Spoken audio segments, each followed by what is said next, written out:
Hi, welcome to In and Around Computer. In this video, we are going to see what is Django. Django is a Python-based web framework which allows you to quickly create web application without all of the installation or dependency problems with other frameworks.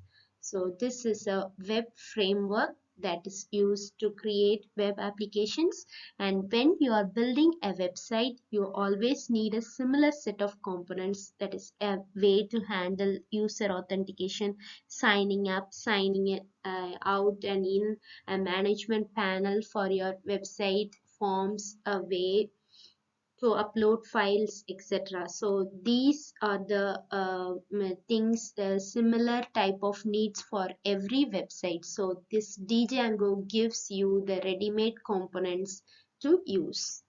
So that is the mandatory components for a website, which is common for all the websites, are made ready-made in this Django framework. So this is Django.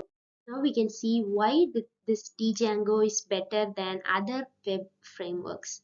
This Django is a rapid web application development framework that can be used to develop web applications in a short period of time. So this is the difference and with other frameworks, and it's very easy to switch the databases in a Django framework with minimal configuration changes, and it has a built-in admin interface which makes easy to work with it, and it is fully functional framework that requires nothing else, and it has thousands of additional packages available, and it's very scalable. So these are the reasons to go for this Django.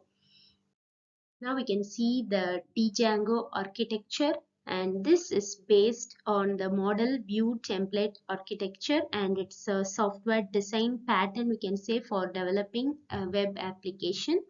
And this model is going to act as the interface of your data, and it's responsible for maintaining the data, and it is the logical data structure behind the entire application, and it's represented by a database, generally a relational database such as MySql and Postgres, and this view is the user's interface, and what you see in the browser when you render a website, and it is represented by HTML, that cascading style sheet, and JavaScript files. And the template, this consists of static parts of the desired HTML output, as well as some special syntax describing how dynamic content will be inserted. And so this is the architecture behind the Django, which is used to build a web application rapidly and using this MVT architecture. And subscribe to my channel if you feel contented. Like and share my videos with your friends.